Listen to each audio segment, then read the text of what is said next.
Good evening, everyone. My name is Sue. Welcome to the Elmhurst Public Library. I am a program assistant here at the library. And just a couple of things to run through before we do get started this evening. So we are using the hybrid format this evening. That means that we do have some attendees both viewing in person and online. If you're watching from home, we are using the webinar format, and this means that you can see and hear us, but we cannot see or hear you. We will have a question and answer segment at the end of the presentation. If you're watching on Zoom, you can submit your questions at any time by entering them into the Q&A feature. You can find this on your Zoom toolbar by clicking on the button that looks like two speech bubbles. For those of you that are in person, please hold your questions until the end.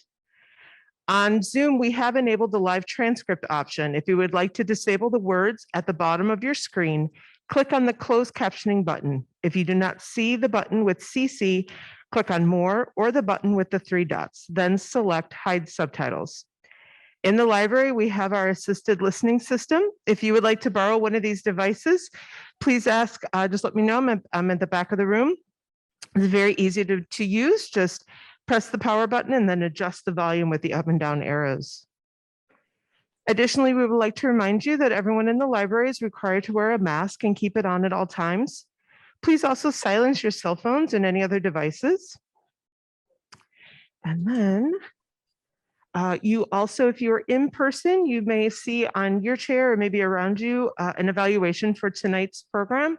If you wouldn't mind filling that out. And there is a tray on the back table that you can put those completed there. And now I'd like to tell you a little bit more about our presenter this evening. Katherine Hamilton-Smith is the founding curator of the Curt Teich Postcard Archives for the Lake County Forest Preserve District. Ms. Hamilton-Smith was responsible for creating and developing the archives. She managed its growth, working with private collectors and other institutions to create the unparalleled assemblage that was acquired by the Newberry Library in 2016 and is now one of the Newberry's 11 core collections. Welcome, Katherine. Thank you. Hello, everybody. As Sue said, I can't see you, but I hope you can see me, and I'm going to share my screen and get started this evening.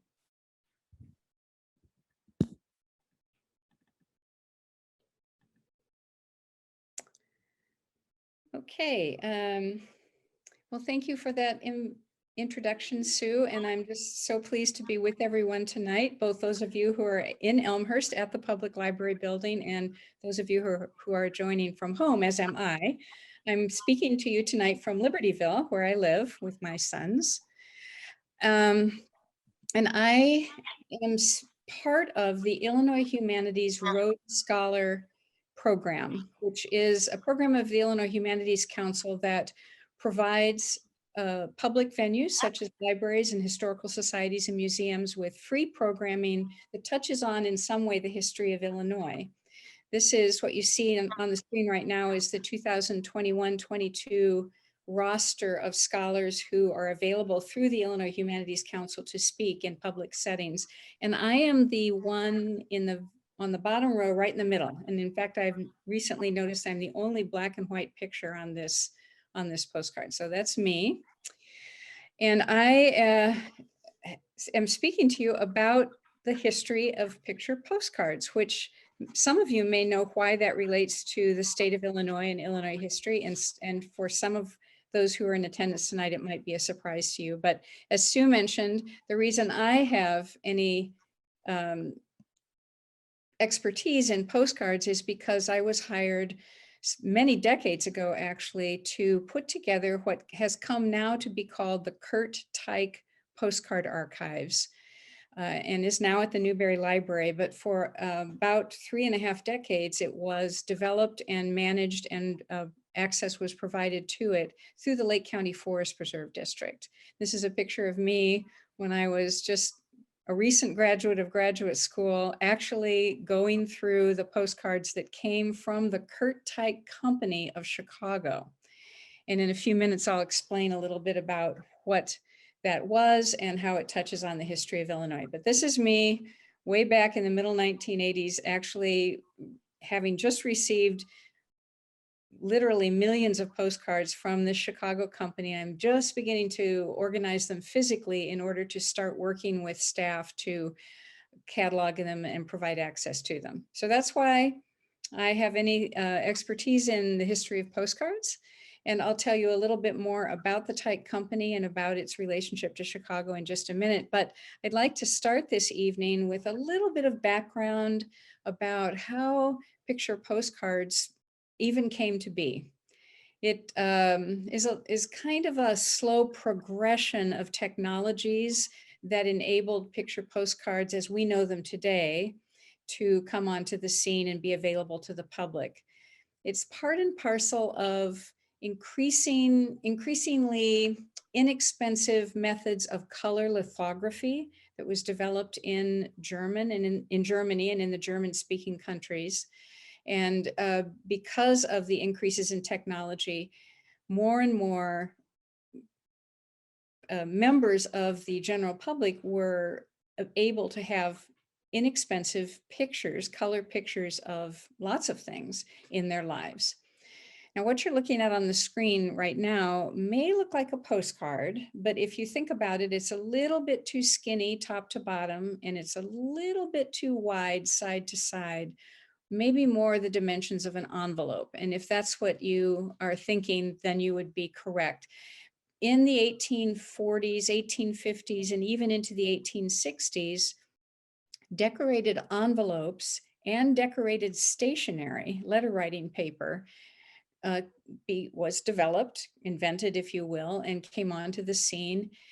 Very much like picture postcards would, what role picture postcards would have a little bit later in the century, because most people bought this decorated letterhead and decorated envelopes when they were visiting someplace.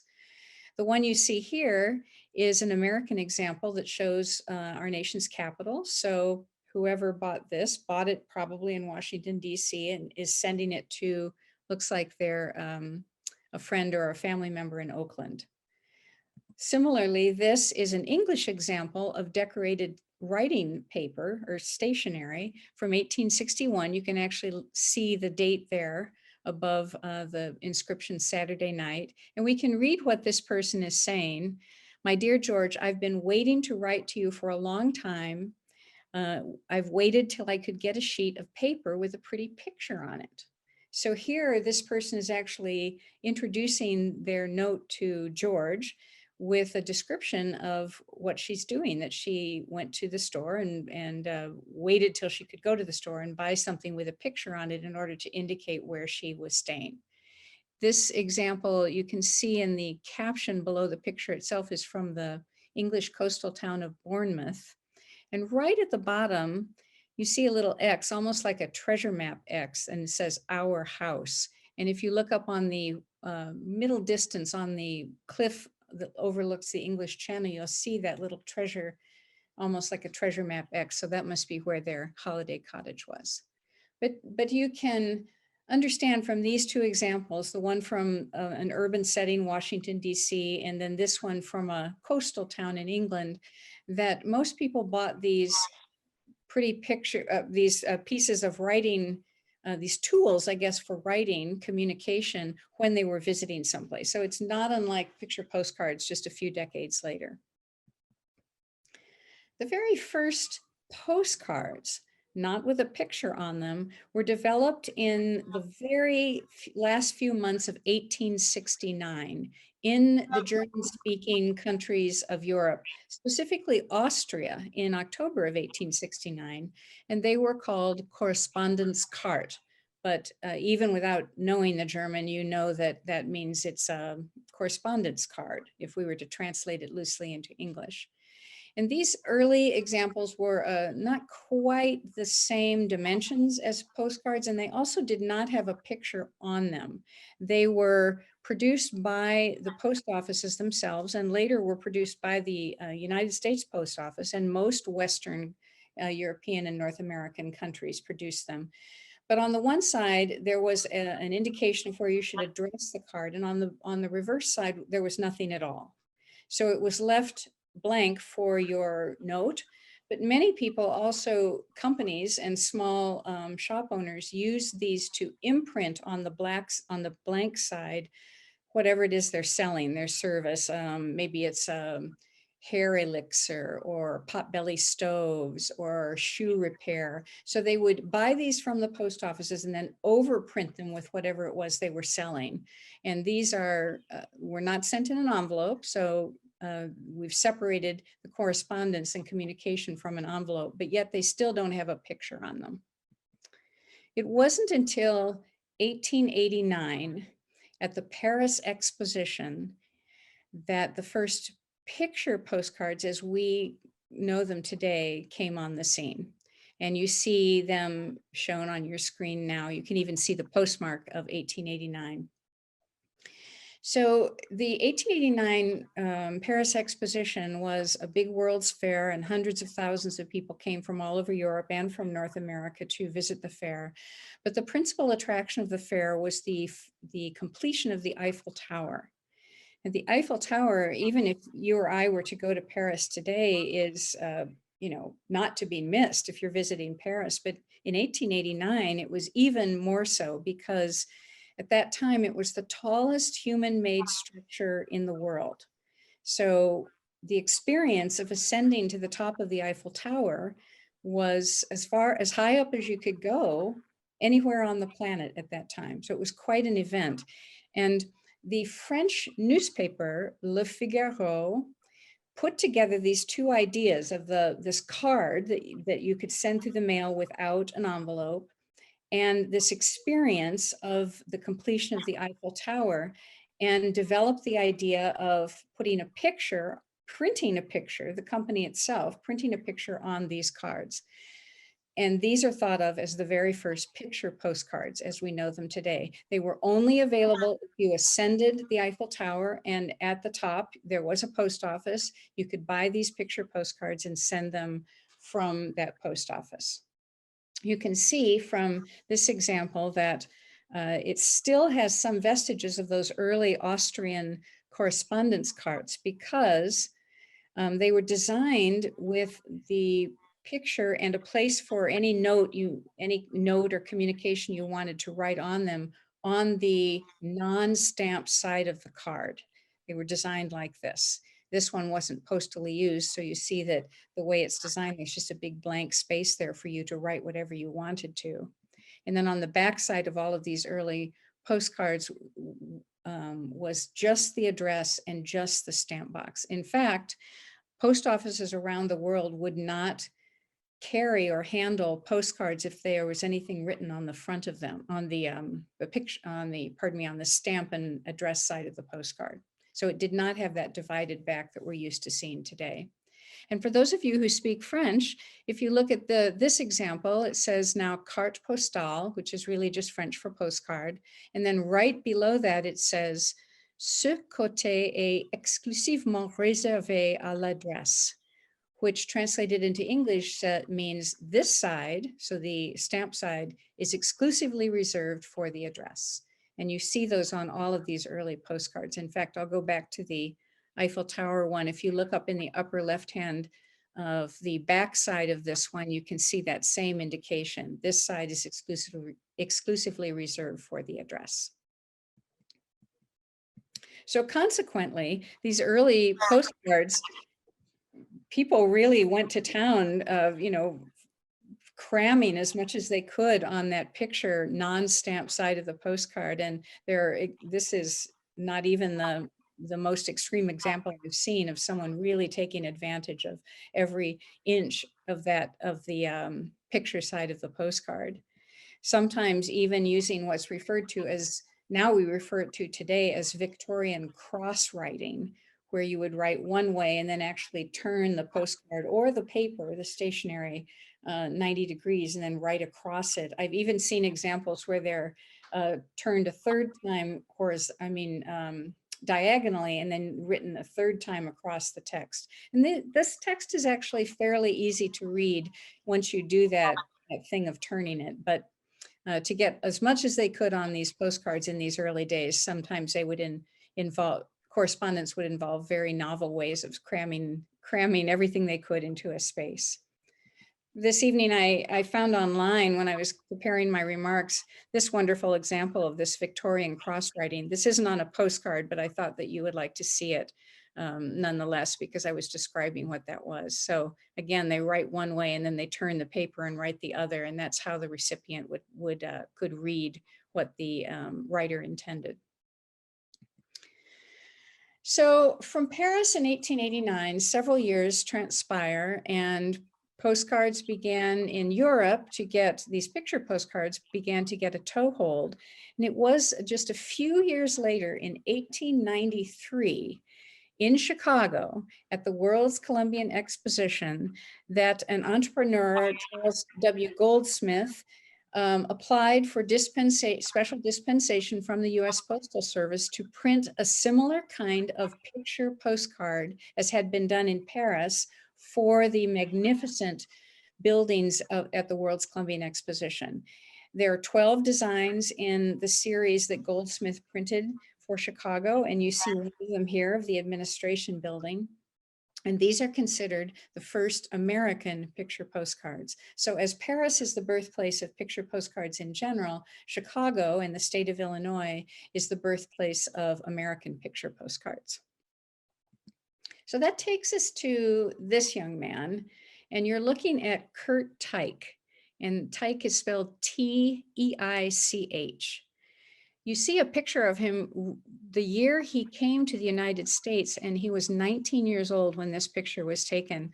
I'm so struck by that because my youngest son is 19 and he doesn't look at all like this person, or how sort of self-possessed he is and entrepreneurial. But nonetheless, this is Curt at 19 years old. In 1893, his father had gone from Germany to visit the World's Columbian Exposition in Chicago, and he stayed for some time in the city. And when he returned to Germany, he reported to his sons that there was a lot of opportunity in the United States, and especially in the city of Chicago, and he encouraged them to go to the United States and seek their fortunes. And so they all did, Curt among them, and he was from a printing family in Lobenstein, Germany. He was born in Germany in 1877. This is a picture of a map of modern day Germany, so that those of you who are familiar with Germany can locate where Lobenstein is. And a postcard that was printed of Lobenstein about the time that Curt Teich left Lobenstein for Chicago. So this, looking at this, kind of gives you an idea of the, not culture shock exactly, but how different the urban environment at turn of the century of Chicago would be from Lobenstein, where Curt Teich was raised. They were from a printing family. And so when Curt came to Chicago, he decided to start a printing company. And this is the third of the three buildings where the company existed, third and last of the three buildings the company existed in Chicago. He named it Curt Teich and Company. And he printed, in the first few years that after he founded the company, almost anything that would come through the door. He was what would be referred to as a jobber printer. This is an advertising card that he printed for his business, which shows that same building. Not yet with the 5-story addition on the left-hand side. I'll go back to the more contemporary photo. You see there's a 5-story addition that was built in the middle part of the century. But you can see from this advertising card that he really does everything. He does offset printing and lithography. He does binding work. He'll retouch. And on the right-hand side, postcards, blotters, envelopes, letterheads, folders, circulars, brochures. He would really print almost anything that came through the door. But eventually, he decided to specialize in picture postcards, and really the rest of all these sorts of things that could be printed, he dropped out of his general product line. He still would print other things, but mostly it was picture postcards. I have a few pictures of the interior of that plant. This one from 1910 shows the very first offset press at the Tyke company. The man that you see pictured on the left is not Curt Teich. That is a pressman. We have not identified who he is, but he was a pressman, which then and now is a highly skilled position within a printing company, which you can see just from the complication of this amazing machine that's before you. And on the right-hand side, you see this big stack of large sheets of paper, and that is how postcards were printed during all the years that the Tyke Company existed, from 1898 to when they went out of business in 1978. The postcards were printed many up on these large sheets of paper, and then after the printing were cut into what we the consumer would use as that 3.5 by 5.5 or 4 by 6 inch postcard. By the 1930s, early 1940s, the company operated not just that one small press, which looks antique by comparison with these presses, but rather 30 of these big Heidelberg presses. Each one of these presses measured about 30 feet long and 12 feet or 10 feet wide and about 10 feet high. You can see that from the men who are operating the press here on this press floor. And looking back just along this one row, you can see 1, 2, 3, 4, 5, 6, 7, 8 presses on that left-hand side. And by the 1930s, the Tyke Company had the capacity, not that they did this every day, but they had the capacity to print 2.5 million postcards an hour in the city of Chicago. So the Tyke Company from 1898, when he founded it, to about the 1930s, so within just a few decades, had become the largest volume printer of 2 types of postcards: view postcards, views of towns and cities, and advertising postcards. And I'll show you lots of examples here coming up. One other picture of the interior of the Tyke Company, which I'll return to right at the end of my remarks this evening, is this, which shows one of the lines of desks in the art department at the Tyke Company on Irving Park and Ravenswood. I should have said that when I showed the outside of the building. It was at Irving Park and Ravenswood. The Tyke Company was one of the major employers of, in those days, all young men coming out of Chicago's design and some art schools as well, but mostly design and draftsman schools hired, scores of young men to assist in retouching photographs. And I'll show you an example of that retouching a little bit later in my remarks. One detail about this image is above the desks, you see those tall lamps that extend over each one of the drawing boards, that kind of funnel shaped lamp. But just next to each one of the lamps on above many of the desks are also airbrush hoses, because all of these young men were equipped with airbrushes in order to do retouching to transform a photograph into a postcard. And I'll show you an example of that here in just a few minutes. So this is a contemporary photograph of the same building. It looks very similar. There's no structural change to the building. This is taken just so all of you can kind of locate it. We are standing to take this view right in the middle of Irving Park Road, looking toward the lake and south, so sort of southeast. And the cross street there is Ravenswood. So to give you an idea of where it is. By the middle of the 20th century, the Tyke Company had become famous for these large letter postcards that have now become such icons of American 20th century culture. But they started out doing this. And this is postcards of towns and cities all across North America. They printed postcards for almost 10,000 towns and cities, large and small, all across the United States alone. Also towns and cities in Canada, Central and South America, and some other foreign countries, principally North America, but those other countries as well. And as I said, became the largest producer in the world of this kind of postcard. Just happens that the stock and trade of this business and the phenomenon of postcards that occurred after those initial ones in Paris and then in Chicago dovetailed perfectly with the growth of towns and cities, especially in North America. If you think about the difference between a town in 1900 and a town in 1978, when the Tyke company went out of business, and that during all of those years, their business was to take photographs of place. They weren't thinking when they went into that, no postcard printer was thinking they were creating a document of America as it changed in the 20th century, but that's exactly what the culmination was of all of this production. So you're just looking at a very typical scene. It's Coopersville, Michigan. It could easily be Elmhurst, Illinois, or Libertyville, Illinois, or Kearney, Nebraska, where I was born in the same time period. Because it is so it is so average, if you will.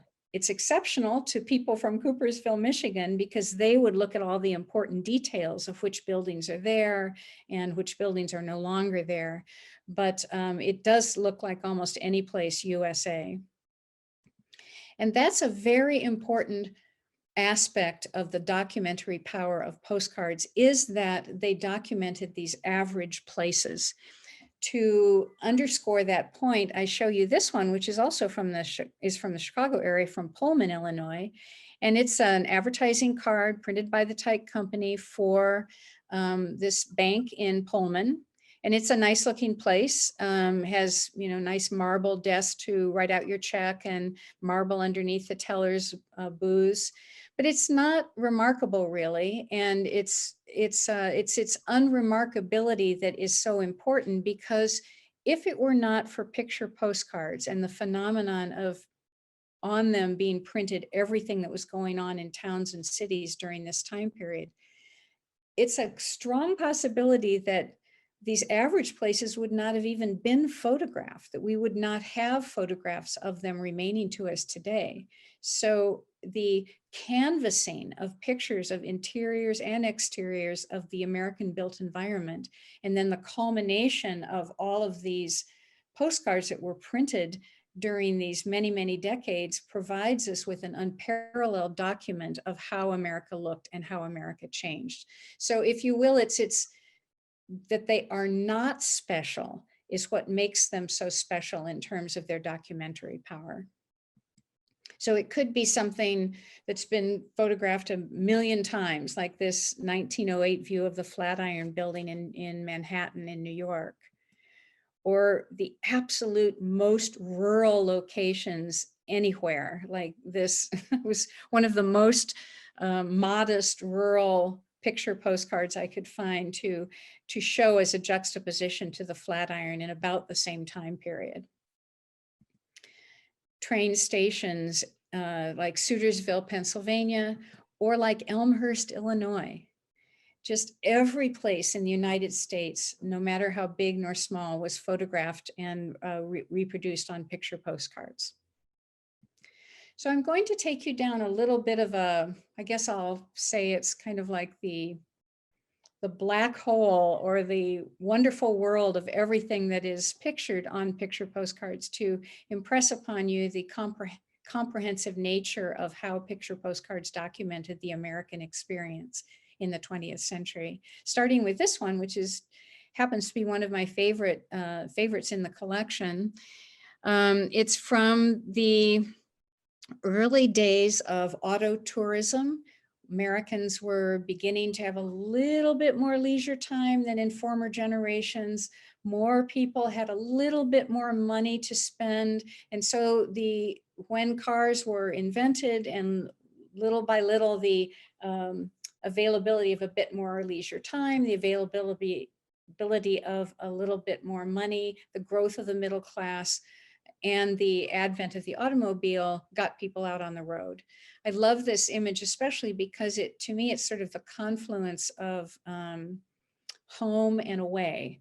This little cabin is so homey, with the window box and the potbelly stove and the quilt on the bed, and almost like a little garage, even though it's sort of a porte cochere where your car could be parked, is so homey. So it's an embodiment in my mind of that transitional period where people still want to take home with them a little bit, but they're getting on the road.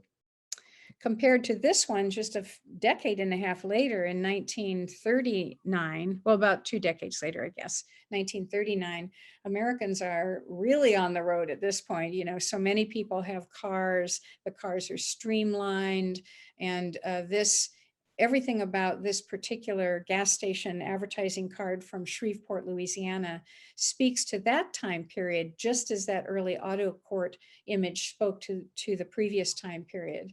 The colors are saturated and deep as opposed to sort of pale and almost pastel. It's just Americans are not only on the road, but they're going faster, I guess, is a way to characterize it. And you can see all of those changes in the design of the postcards. Almost any kind of event, large or small, from county fairs to more regional events, are pictured on postcards. This is a wonderful, charming example from Colorado of Pumpkin Pie Day. I love 2 things about this, especially that on the right-hand side, it says coffee goes with pie. And I can only imagine those enormous vats are full of coffee somehow. I think it's just funny, that caption, coffee goes with pie, with those enormous vats that they're holding. So events, small local events, but also big multinational events or world events, such as this one, which was printed at the time the Panama Canal was completed, and shows the meeting of the Atlantic and the Pacific Ocean at the Panama Canal, anthropomorphized in these 2 women, spirits of the 2 great bodies of water. Sports. I've got 2 baseball examples, the 1906 Chicago Cubs team. And because we're in the Chicago area, I always like to show also the 1906 Chicago White Sox team, to be fair to the Crosstown Classic. But it's not just the major league sports, also just pickup games like this one that took place in Highland Park right at the same time period, about 1906, 1907. And this one is the first postcard I'm showing you tonight that was not printed by the Curt Teich company, or by a printing company, I should say. This is what's called a real photo postcard. And I'll explain a little bit more about that in a few minutes, but real photo postcards, just in brief, captured things in a more sort of immediate way, and were not produced by printing companies, but were produced by individuals or small photo companies. And I'll explain a little bit more about that in a minute.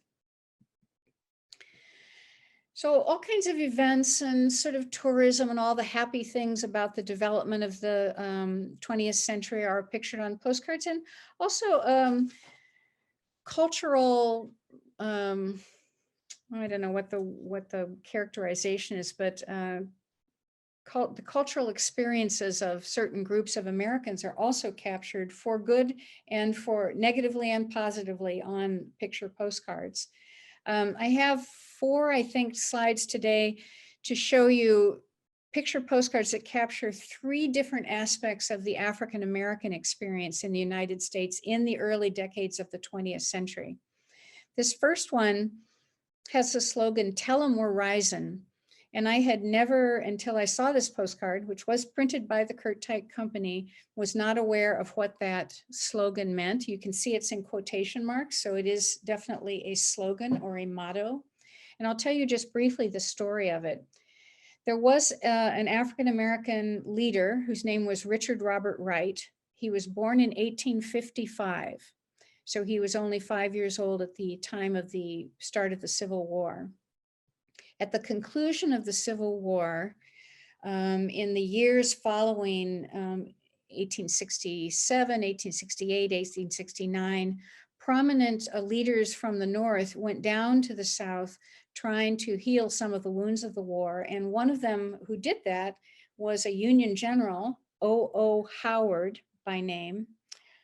At one point, when he was down in the South, he was addressing a crowd in the city of Atlanta, where this young boy, Richard Robert Wright, lived. And at the time, it was 1868 when he was in Atlanta, this Union general. And so Richard Robert Wright would have been 12 years old, 13 years old. And so he has a big crowd of people in front in a public square in Atlanta, and the Union General calls out to the crowd, "What message should I bring back to the North?" And this little boy, this 13-year-old kid, called out, "Tell them we're rising." And somehow the papers got a hold of it, and that motto stuck. And later, as Richard Robert Wright became a more prominent leader of African-American community rising out of slavery, this motto stuck and became a rallying cry for African-Americans in the post-Civil War period. And that's what this postcard is about. It was printed in about 1903.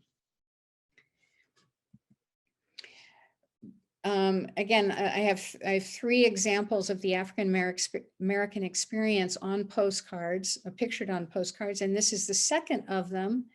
This is one of a series of postcards printed by a company in Indianapolis, Indiana in about 1910. You can see along the bottom that the caption reads, "The Colored Men's Dressing Room" at the National Malleable Castings Company in Indianapolis. This is one of a series of 8 postcards. Here are 3 more of them from this series that simply show the segregated facilities at this company in Indianapolis. What you see here on the upper left is the white men's dressing room, the upper right, the colored employees' lunchroom, and the bottom middle, the employees' dining room, which on the back of the postcard says the white employees' dining room. But to go back to this larger example of the colored men's dressing room, and then upper left white men's dressing room, there isn't any difference in the size or fittings of any of these facilities. They are simply segregated.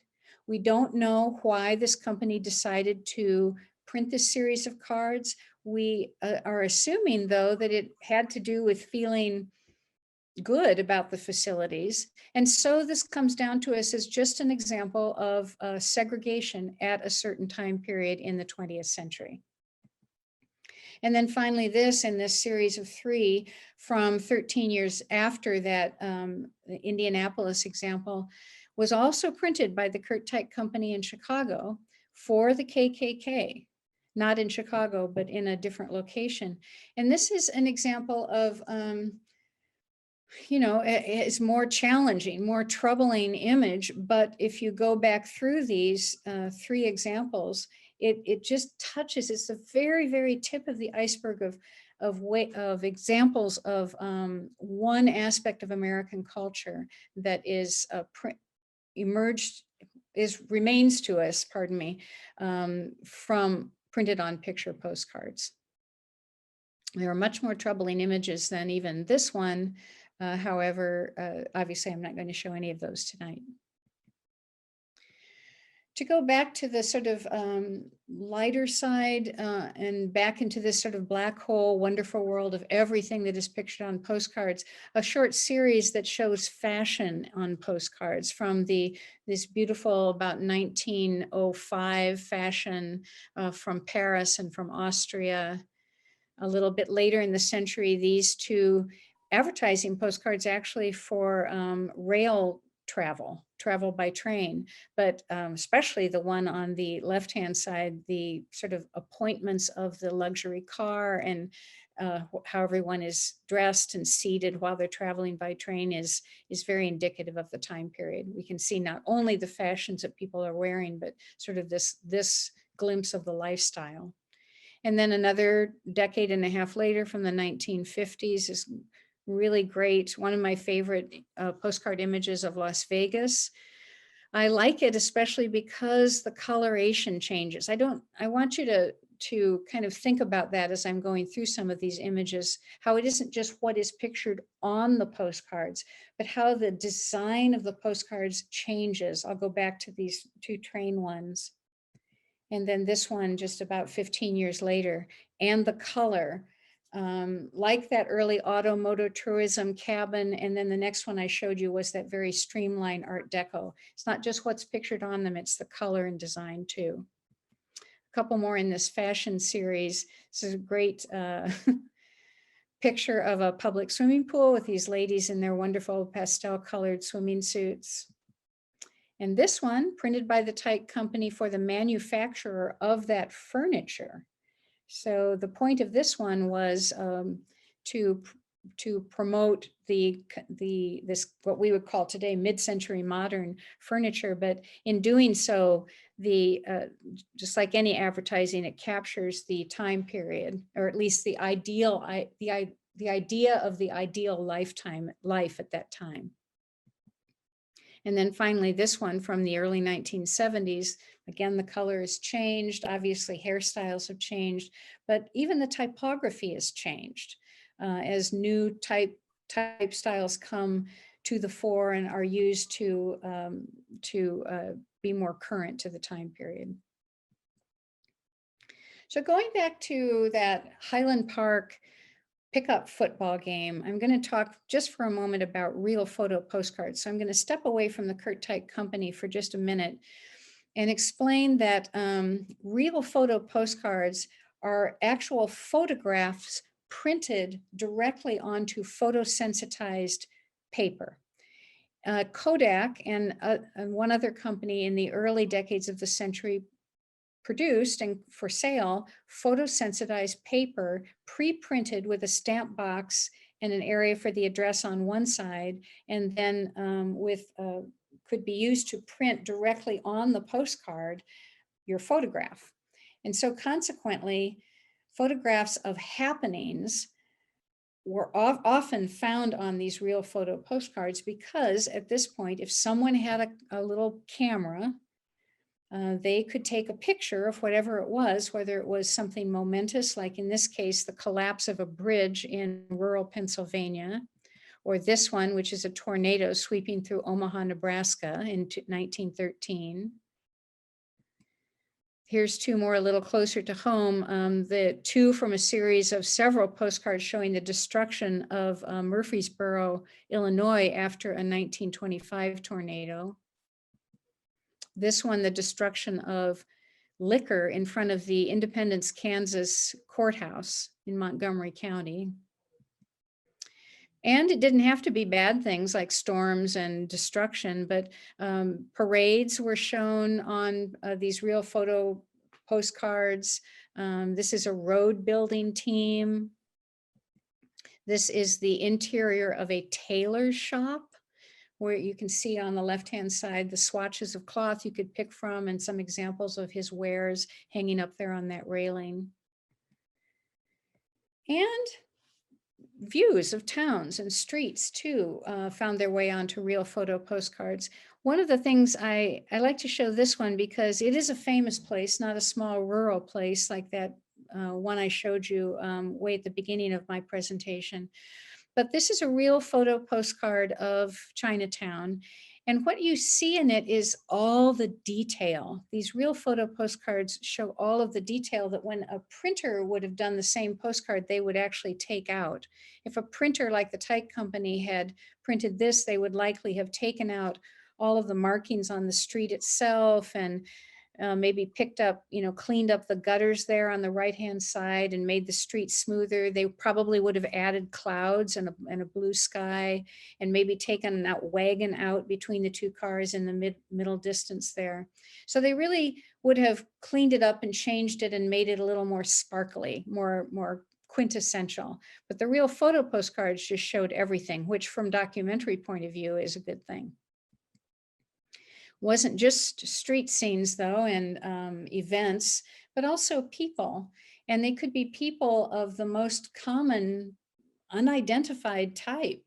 One thing about these real photo postcards is if someone in the community had a camera, they could take pictures of really anything and anyone, just your Christmas tree, or in the case of these two people on the right-hand side, a guy and his horse, and on the left-hand side, it looks like a rattlesnake rustler from the American Southwest.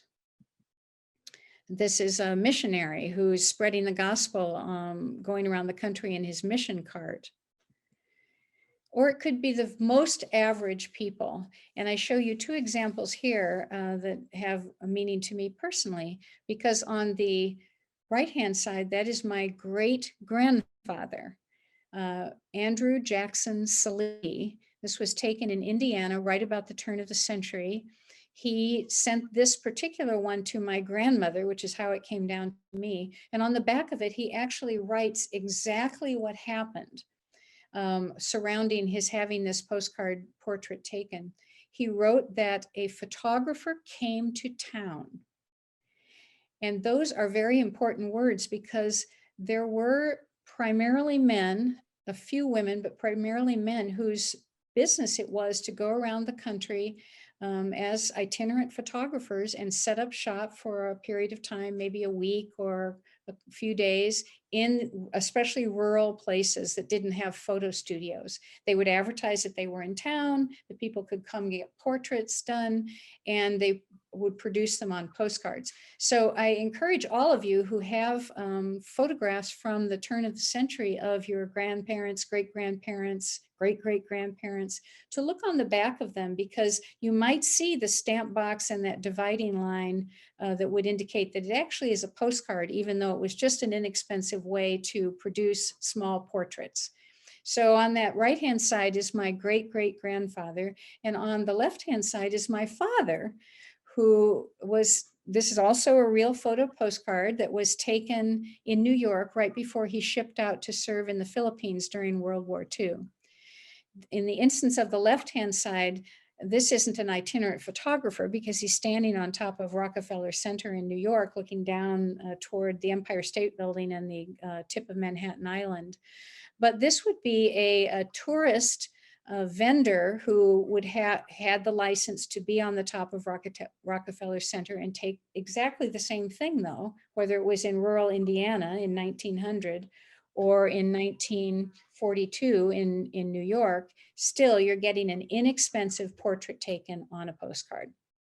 It wasn't just the rattlesnake wrangler and the guy with the horse and my great-grandparents, father, but very famous people too, who ended up on picture postcards.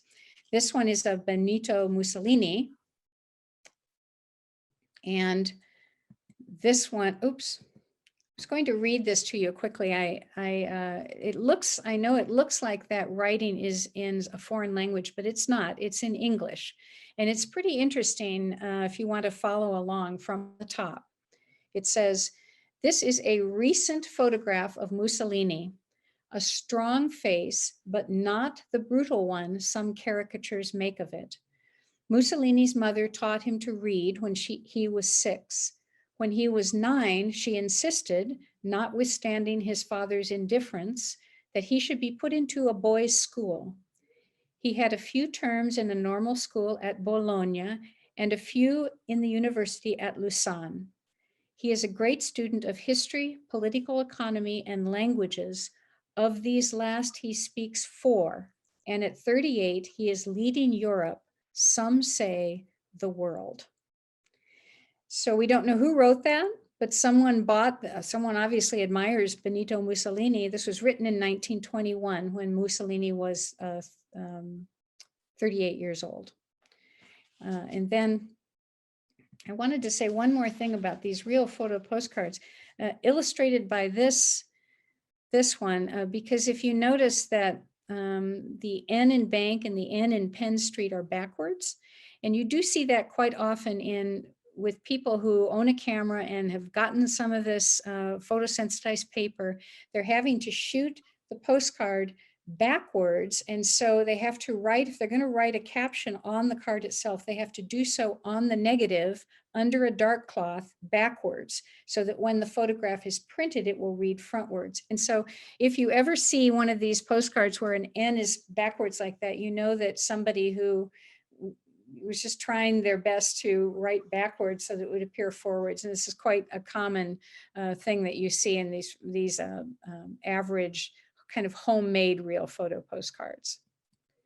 So I'm taking you quickly back to Paris, and I'm doing that just by showing you this wonderful picture postcard from 1910 of a puppet show in the gardens along the Champs-Élysées. But it's to illustrate a point about postcards that's important, I think. And that is that they've really not changed since 1889 to today. We don't send quite as many of them as we did in the heyday, but they're still sent for the very same reasons. And to illustrate that, I take you back to Paris and show you this 1907 postcard, and you can read the message. It says, "It was a beautiful, clear day in Paris, and we had quite a good time in the afternoon. We went to the very top of La Tour Eiffel." So 1907 is 89, 90, almost 20 years after the Eiffel Tower and those very first was constructed, and with those very first postcards were sent from the top of the Eiffel Tower. So here, 20 years later, we're still doing the same thing. And then almost 100 years later, in 1999, you can see from the postmark that this was sent from the top of the Paris, of the Eiffel Tower, pardon me, 110 years later. And it says the very same thing. "I'm writing to you from the clouds. We're at the top of the Eiffel Tower." And so postcards really are one of the most enduring forms of communication of the 20th century, and now entering the 21st century, almost a quarter of the way through the 21st century, because we do it for the same reason. We're in some place and we wish to buy a picture of that experience. We are thinking of someone far away to whom we want to share in the experience. We write a communication on it, put on a stamp, and put it in, and trust it to the mail service, and somehow it gets to its destination. And that really hasn't changed. I just recently got a postcard from my son, my 26-year-old son. He and a friend of his had been visiting Mount Rushmore in South Dakota, and he sent me a postcard and said, "Greetings from Wall, South Dakota. We're on our way for our Thanksgiving break." So I just got this from him, and he didn't send it because he knows his mother is particularly interested in postcards. He just sent it because he was on a trip and he sent it to his mom. And so that's no different from the 1889 postcards from so many years ago. So just a little bit more of the wonderful world of what's pictured on postcards. Entertainment. This is the Beatles from 1964 when they came to the United States. This was also printed by the Curt Teich Company. And then in 1994, 30 years after that Beatles, this postcard, not printed by the Tyke Company, but it's a advertising postcard for the Rolling Stones album Voodoo Lounge on a postcard. And celebrities are pictured on picture postcards in much the same way. Elvis, Katherine Hepburn, and can't think of her name all of a sudden. Natalie Wood. I just picked 3 of the most beautiful people in the 20th century. Politics. This is an English example that's encouraging encouraging the conservative vote. This one is from the United States, obviously, and shows Eisenhower in the late 1950s with Mamie and their children and grandchildren. A little bit later, Richard Nixon and his wife and 2 daughters. On the other side of the aisle, back in Illinois, is this postcard encouraging a vote for Adlai Stevenson. And back in England, I just show this because it's it's one of my favorite political postcards because of the graphic nature of the story is sort of told just by looking at this very, very strong image. Again, this is against the Labour Party and encouraging a conservative vote. But you can see this photograph of Tony Blair, who was prime minister from 97 to 2007, then you tear it away and you see these evil eyes, according to the view of the conservatives. And so I just right at the nearing the end of the presentation, I want to talk a little bit about collecting postcards. And I'd like to encourage all of you to think about what sorts of postcards maybe some of you are postcard collectors, but if you aren't, or if you are, what is it that would cause you to collect what kind of postcard is an interesting question to ask yourself. In the heyday, the so-called golden age of postcards from about 1889 to the First World War, it was a phenomenon, a virtual cultural avalanche of postcards. Everybody collected them, everybody sent them. In albums such as these were brought out in the evening if someone came over to visit, and that you'd bring out your album and show you what you had collected or been sent. There were postcard exchanges such as this one in Birmingham, Alabama in about 1909. You can see it's a very social setting. On the right-hand side, it looks like you can get some lemonade or a cup of cocoa or something. And this is all around the phenomenon of buying and sending and collecting postcards. But even if you didn't live in an urban setting where there was a postcard exchange, even rural settings where 5 and dime stores had postcards available in great numbers. This is just an average, it's a postcard view actually of the interior of a 5 and dime. And on the left-hand side there, you can see several display racks with postcards that you can buy. One of them is actually in the shape of a functional Ferris wheel. So you could turn the Ferris wheel and select which postcards you wanted to buy. So postcards were just literally everywhere and everyone collected them. But then nowadays, people collect them casually. I mean, I collected them when I was little. When I went on a vacation, I would collect postcards, so to speak, and I'd stick them in an album. But people also collect them in a very systematic way. And the person you're looking at here is Leonard Lotter, L-A-U-D-E-R.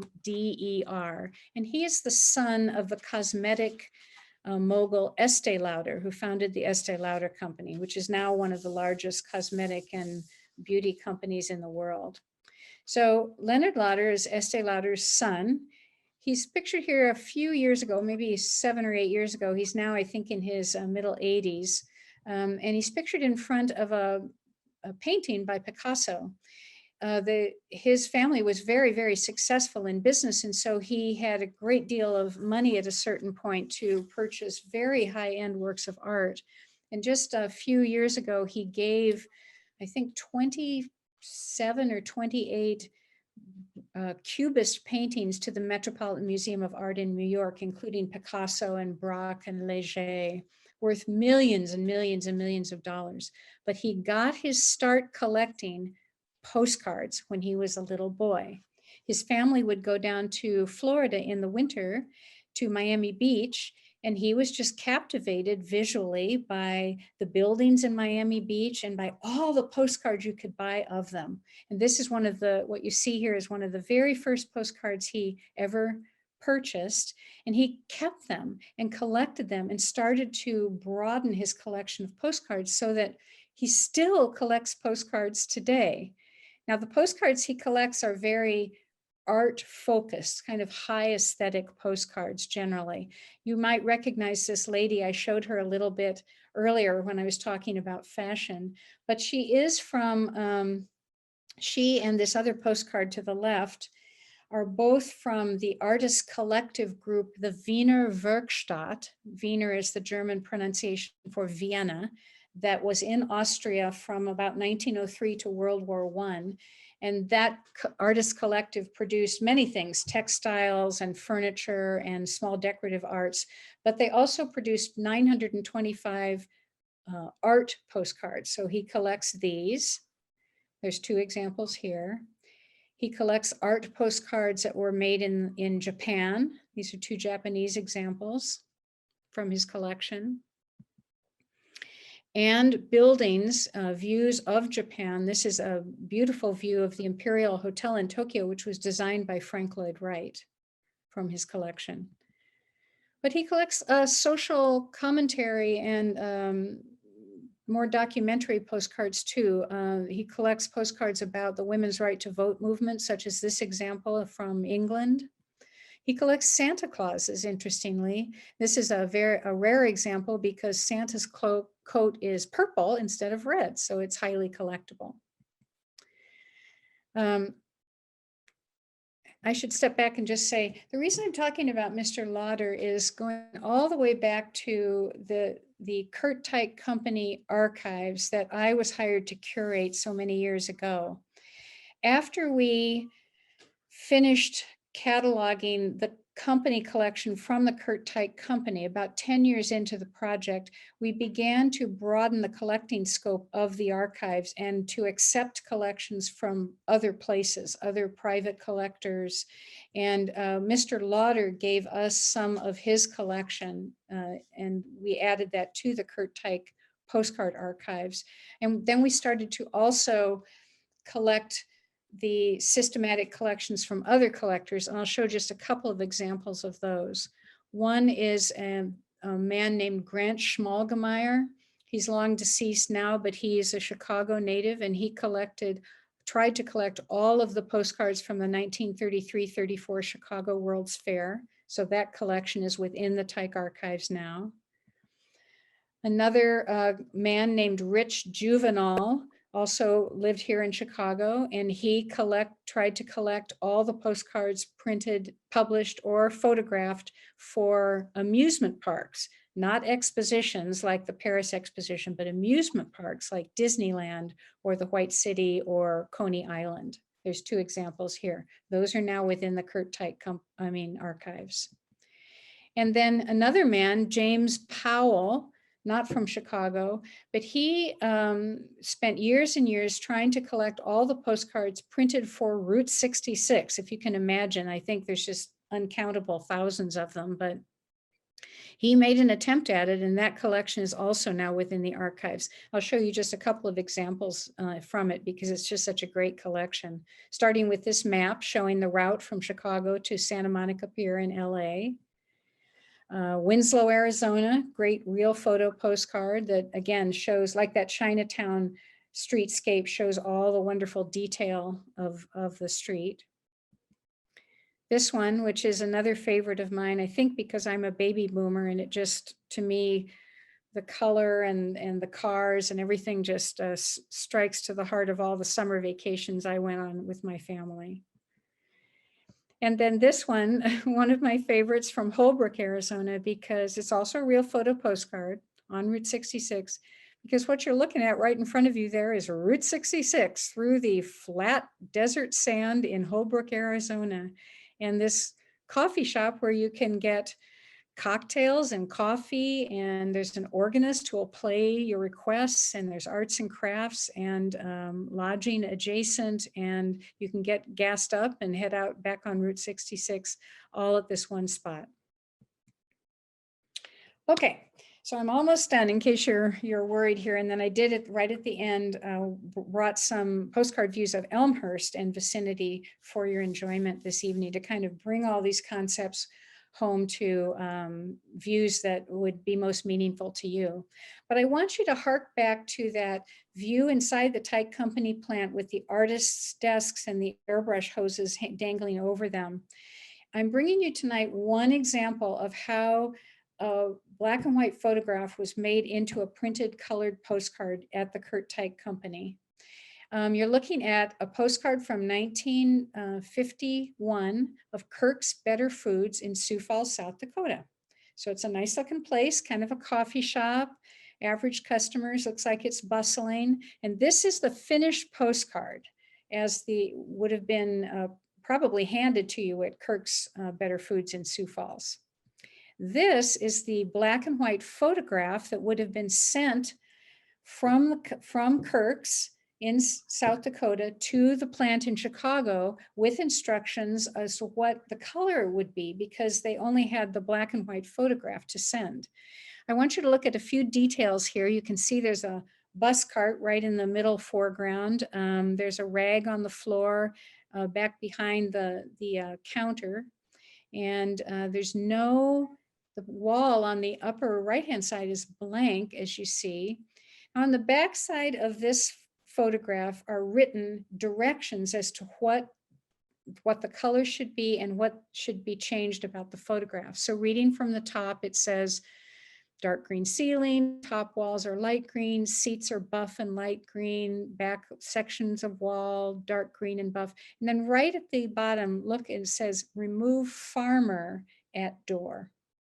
And I'll go back and you can see at the door to the place, there is a farmer and he's in overalls like you would expect even today in Sioux Falls, South Dakota. But for some reason, they wanted to have the farmer, and there's two other figures there too, taken away. But I think that instruction move farmer at door is so indicative of how details would be removed from these photographs. So here's those artists all sitting at their easels or at their work desks would do. They'd follow all the instructions, and the farmer's gone. They've cropped it up so you can't see the bus tray. They've also cropped it so you can't see the rag that's fallen down. They've put wallpaper on that wall. They've sent not only this, but also a sketch. This is an artist's sketch that was sent back to Sioux Falls, South Dakota, so that they could get a sense of the color. Is the color right? Is this about what you want? And then you remember what the finished postcard looked like. There it is from that black and white photograph. And then the other detail I wanted to show you is that not only did they describe color, but often they would actually send a piece of whatever it was. So in this case, they sent a piece of the new wallpaper to the plant in Chicago so that they could get the color right. And this is a piece of that new wallpaper from 1951 from Sioux Falls, South Dakota. There are 126,000 art files like the one example I've shown you, with all of these black and white photographs and all that retouching, and sometimes actual examples of color in the archives that was saved by the company. Okay, so I'm going to take you to Elmhurst via Chicago, just bringing you a little bit back home to Chicago with these two wonderful images, the one on the left of the Board of Trade building, a great viewscape, and then the one on the right of Montrose Beach, which is just, I don't know, you can almost feel the hot sun and the air coming in off the lake. So we're back in Chicago, and then just brought you a few postcard views tonight of Elmhurst. I'm not as familiar with Elmhurst. I've been there a number of times. I've visited your wonderful museum, but and just go through these kind of quickly. This is quite an early view of Addison, north from First Street in Elmhurst, probably about 1909, 1907, maybe.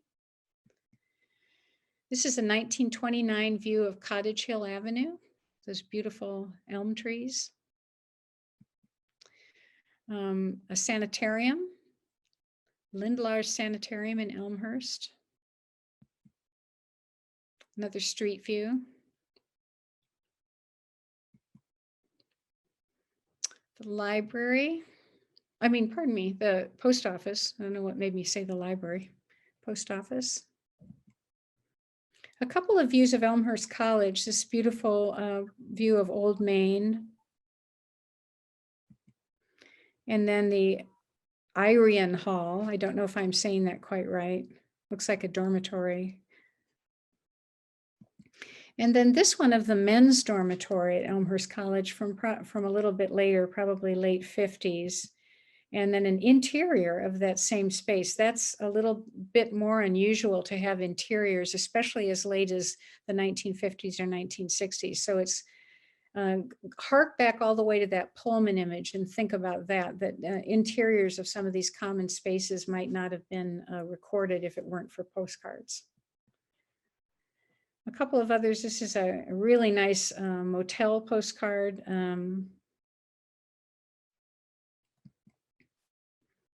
Cleaners. This is again also from the 1961, I believe. Very unusual postcard actually to have one that's at nighttime like this of a cleaners show. I guess maybe they were proud of the neon or the neon backlit sign. That's the only reason I can think of why they would do a night view of a cleaners like this on a postcard. And finally, this one I found online, which is just kind of unusual and interesting. It's a use of one of these. It's a later use. You can see the postmark is 1952, but it was sent to occupant 582 Parkside Avenue, Elmhurst, Illinois. But this is a later 1952 example of a United States postal postcard that you could buy at the post office. And what you would buy is the card itself with the cost of mailing it already imprinted. And then this company, the Better Radio Company in Elmhurst, would have overprinted that. They would have bought them from the post office and then overprinted them with their own advertising. So it's an interesting example of an Elmhurst company doing that. So that's the wonderful world of postcards. And there's lots I did not touch on, including fabulous art postcards that were produced not because they were views in towns of towns and cities, but just for the pure whimsy and joy and charm of it. And this is a lovely example. It's a real photo postcard that then has been hand retouched to make the bubbles be pink and yellow and the toadstool red with polka dots and her little ribbon. There's no reason for it except just pure loveliness, I guess. And this is another example with bird feathers actually affixed physically to the card. And these were intended to go through the mail. So 2 examples of something that's just intended for the sheer beauty of it. And they're still printed today. These are modern art postcards that were produced just in the last couple of years. And then finally, my last 2 postcards this evening are these, to prove that everyone, including my son from South Dakota just last week, to me, to hopefully all of you, send and receive postcards. This one was sent in 1907 from Pablo Picasso to his great friend, Guillaume Apollinaire. And you can see that instead of writing a message, he drew, which is so, so like an artist. 1907, he was not a famous man at that time. He was just simply sending a postcard to his friend. And then there's another example from 10 years later, from 1918, of Picasso, whose style has changed in the last 11 years, 11 years between the 2 postcards, also to his friend Guillaume Apollinaire. So everyone sends postcards, and they have a documentary power, but also a charm and an enduring legacy of place and of experience. And it all now is at the Newberry Library in Chicago. And I hope that you all will go and visit the Newbery. You can go on their website and you just go to core. I show you the picture of it here. You just go to core collections, and then you click on postcards as one of the core collections, and it will answer many questions about how to use the collection, how to view the collection. And that's it. I'm happy to answer questions, and I think I will stop my share. Thank you, Katherine. I think everybody will agree with me that that was very interesting. I am going to launch a poll for our viewers online. So excuse me while I do that. If you guys wouldn't mind answering that, we'd appreciate it. And since we do have people watching on a device as well, if anybody in person has a question, just give me a hand raise and we're going to go ahead and talk through the microphone. So I do have a couple of questions, a few online. So I'll do one online, and then if anybody has one in person, just let me know. Do you think postcards are going out of fashion? I like sending postcards, and in my experience, they are harder to find when traveling. Well, cell phones have changed so many of our habits, and among them, communicating when you're on a trip. For sure, there are not the types of postcards that we saw earlier in the 20th century, such as the views, just views up and down Main Street, the library, the courthouse, those sorts of views are almost non-existent in smaller towns. You can, though, if you're in a large urban setting or in a tourist destination, you can still get views of the most prominent features of the location. So, but I'm very heartened by the fact that my son sent me a postcard. He's 26, so he's a different generation. And I guarantee you it wasn't because he thought I particularly would like to receive one. He was just having an experience, and he was probably in a little gift shop and thought, oh, I'll buy I'll send a postcard to somebody. So yes and no. I think the answer is yes and no. Certainly it's not the same. but I know when I travel, I do send postcards. I hope all of you do too. We have to keep it going. Catherine, just so you know, I'm going to go ahead and stop your share. So we Oh, can, I'm sorry. Pardon there me. you go. Sorry. That's okay. Now we can see you. Anybody have, oh, we've got one here in person. I don't know if you were limiting this to postcards in America, but did you ever come across any of Hitler's postcards? Well, not in, it was sort of, because I speak through the auspices of the Illinois Humanities Council, I do focus more on, and my experiences with the Tyke collection, I do focus more on American picture postcards. But I've seen, there are a few interesting stories actually about, have to do with World War II, especially, and the experience of the Holocaust.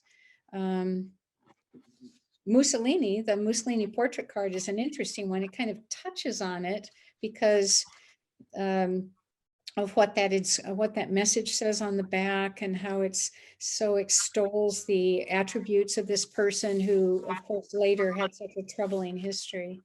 Oh, excuse me. I mean, Hitler wanted to become an artist.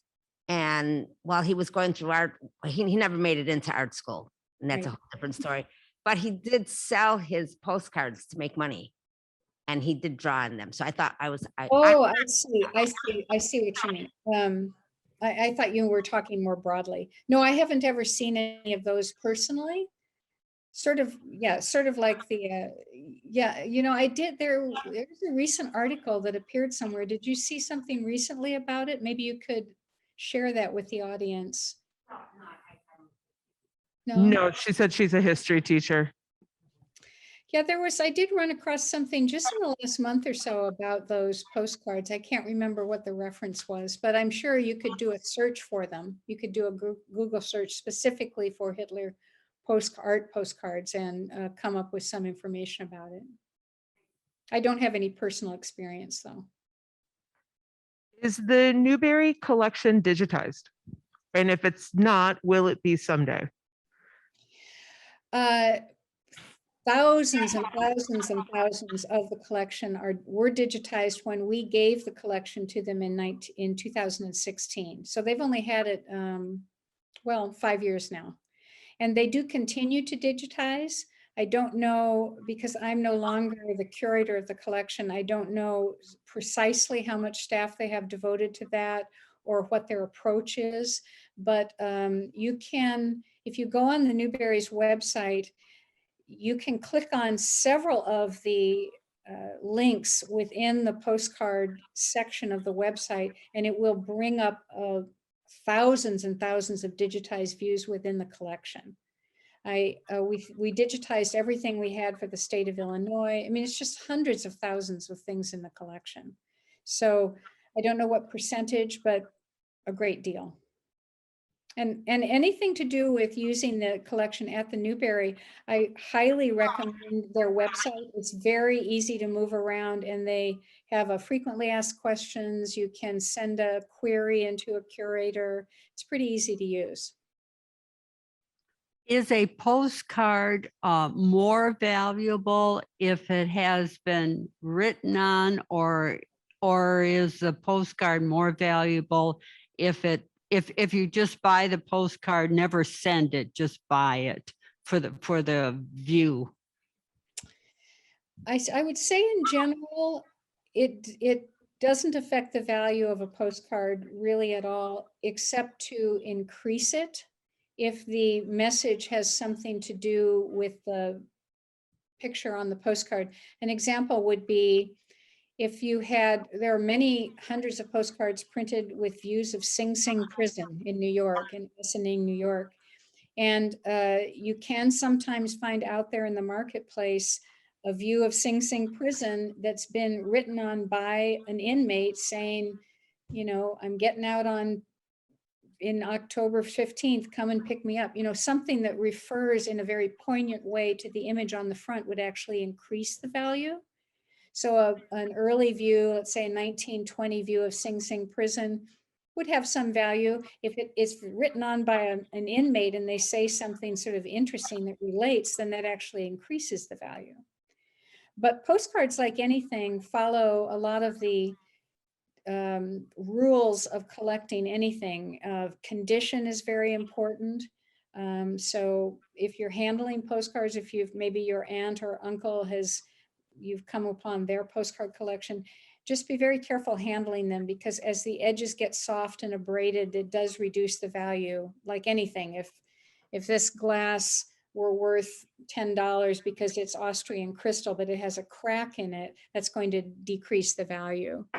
But I wouldn't say generally whether they're used or not used doesn't affect the value too much, unless there's some specific relationship between those two.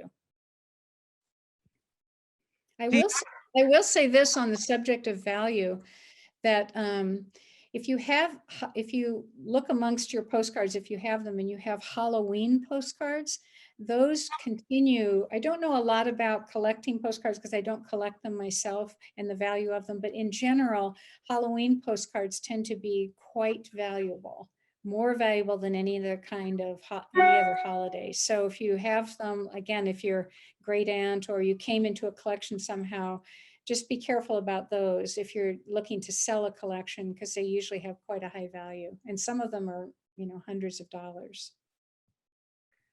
Do you accept postcard donations?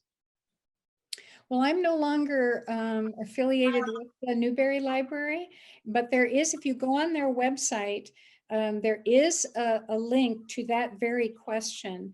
And it explains what sorts of things they're looking for and how to communicate with the staff to see whether or not what you have is something that would be of value to the collection. Do you know anything about the history of Christmas postcards specifically?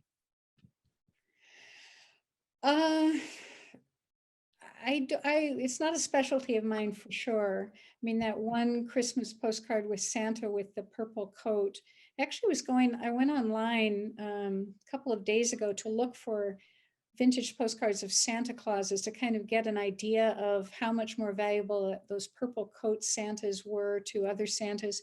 And that's a very interesting exercise. If you have a certain type of postcard, just put in a search for vintage, put in vintage Santa postcards with purple coat. I mean, you can put in a query like that and it will pull them up and you'll find various dealers and places that are selling them. You can get kind of an idea from that, Halloween postcards too, or any kind of postcard, as to the value of what you have. But with regard to the development of Christmas postcards, I don't have any special expertise in that. I am going to learn though, because I've been invited to speak specifically about Christmas postcards next fall, I think it is, at a seminar coming up in Chicago. So this time next year, I'll know a lot about it, but it's not a specialty of mine. Can you tell us anything about leather postcards? Leather postcards are in the same category as that bird with the feather postcard that I showed right at the end. Those are called, as a group, they're called novelty cards. And sometimes you'll find, like, if a novelty card might have a little bag of salt from the Great Salt Lake, or feathers, or googly eyes actually stuck, or there's squeakers. So if it's a squeaker, you take the postcard and there's a little squeaker toy in it and you go squeak, squeak, like that, and it makes a sound, like maybe it's like a little fat bunny or something, it makes a sound. So leather postcards are also novelties. They don't have particularly more value than non-leather postcards unless they're associated with something that's collectible, like sports. For instance, I've seen leather postcards from different sports teams, University of Michigan, Ohio State, those have a different category of collectability. One of the reasons why leather postcards were made was so that they could be sewn together to make pillow tops. And often you'll see leather postcards with holes actually punched in the edge almost like it's well, it is pre-prepared to be whip stitched together, and then you would put a pillow stuffing in it. You'd make a kind of a pillow out of leather postcards. It was just kind of a fun thing to collect. There's also metal postcards, wooden postcards, bamboo postcards, silk postcards. So those are all considered novelties. Do we have any questions here in the room? Anybody else? There's So nobody. in my I'm room, just so- going to share one more thing. Lisa, who is viewing it on a device, said there's a postcard exhibit now at the Art Institute from a European artist. Yes. Oh my gosh. Can I share my screen really quickly again, or? Sure. Okay, because I have two pictures from that I put right at the end. So let's see, screen share.